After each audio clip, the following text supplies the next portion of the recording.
हम अपने इस वाले वीडियो में बीमा के सिद्धांतों को प्रिंसिपल ऑफ इंश्योरेंस को पढ़ेंगे।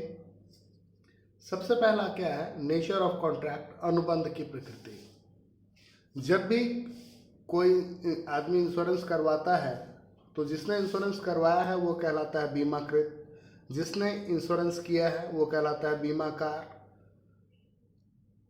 इंश्योरर और इंश्योर, तो इन दोनों के बीच में एक कॉन्ट्रैक्ट होता है।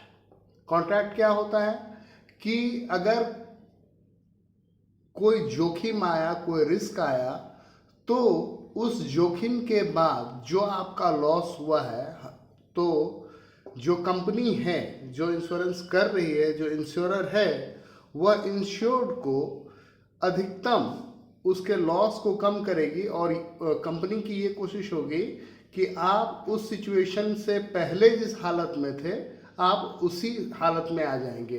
बदले में बीमाकृत जो होता है, जो इंश्योर्ड होता है, वो क्या करता है? कंपनी को प्रीमियम देता है। ये आपको आश्वासन दे रहा है कि मैं आपके लॉस को मिटिगेट कर दूंगा। बदले में ये क्या करता है? ये इसको प्रीमियम देता है। तो आपको पहला पॉइंट समझ में आ गया। Principle of utmost good faith, पूर्ण सद्विश्वास। अब इसका क्या मतलब है? सपोज कीजिए आपने एक इंश्योरेंस करवाया। जब आप इंश्योरेंस करवा रहे थे, लाइफ इंश्योरेंस ही करवा रहे थे मान लीजिए, तो उसमें फॉर्म में ये लिखा हुआ था कि क्या आप सिगरेट पीते हैं? आपने वहाँ पे लिखा क्रॉस। फिर आपने से दूसरा क्वेश्चन था कि क्या आप शराब पीते हैं? आपने वहाँ पे भी क्रॉस किया। और फिर किसी कारण से जिसने इंश्योरेंस करवाया है वो नहीं रहा, तो उसके परिवार वाले जो हैं, जो वो क्या करेंगे? इंश्योरेंस कंपनी पे क्लेम ठोकेंगे कि भाई जिसका इंश्योरेंस हुआ था वो चीज़ तो नहीं रहा, आप हमें उसका मुआवजा दीजिए। इंश्योरेंस कंपनी क्या करेगी? उसके बॉडी का पोस्टमार्टम करेगी। पोस्टमार्टम में निकल करके आया कि ये व्यक्ति जो है, इसकी जो मृत्यु का कारण है वो पता चला कि लंग्स का कैंसर है। क्यों? क्योंकि उसने बहुत ज़्यादा सिगरेट पिया था। क्या आपको लगता है कि इंश्योरेंस कंपनी आपको पैसे देगी? जी नहीं। क्यों? क्योंकि आपने एक महत्वपूर्ण जानकारी को छिपा लिया, जो जानकारी आपको बीमाकार को यानी इंश्योरर को देनी चाहिए थी।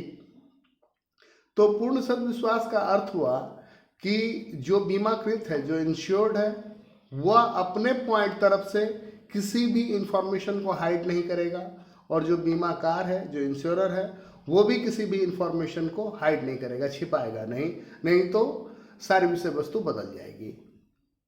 प्रिंसिपल ऑफ इंश्योरेबल इंटरेस्ट, बीमा योग्य हित। कौन किसका बीमा करवा सकता है?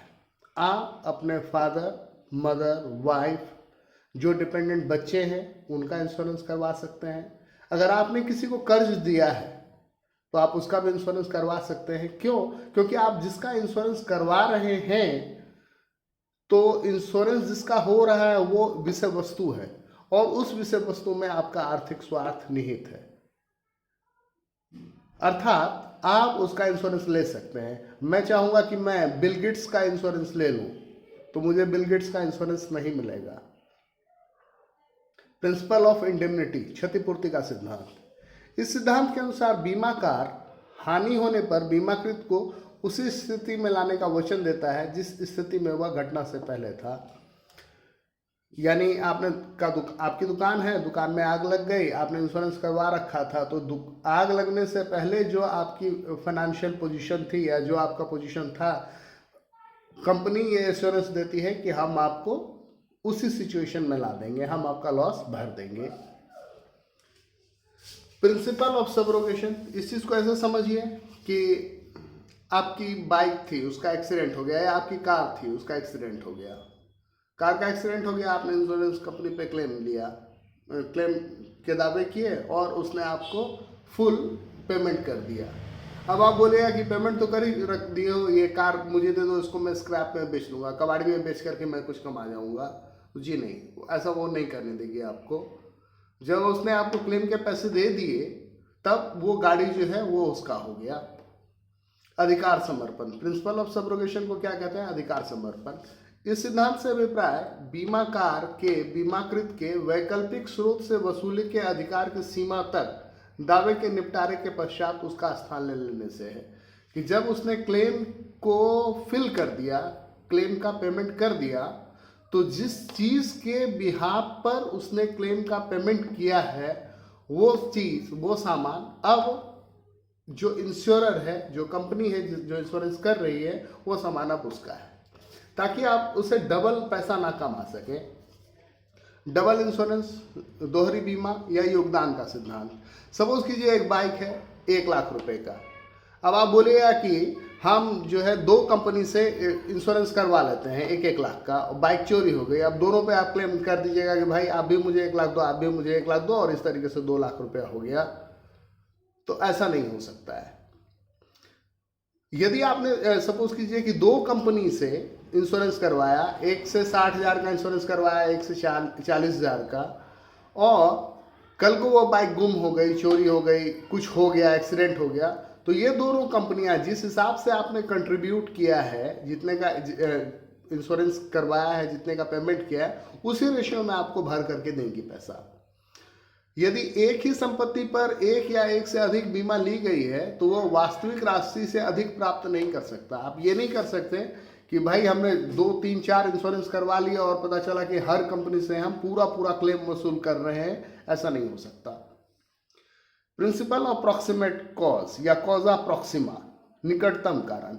इस चीज को अब ऐसे आप समझिए, सपोज कर लीजिए एक शिप पर आप अपना सामान कहीं भेज रहे हैं, तो जो शिपिंग कंपनी है उसका क्या जिम्मा है कि वो उस सामान को जहां से उठाई है और जहां उसका डेस्टिनेशन है वहां तक पहुंचाएगी।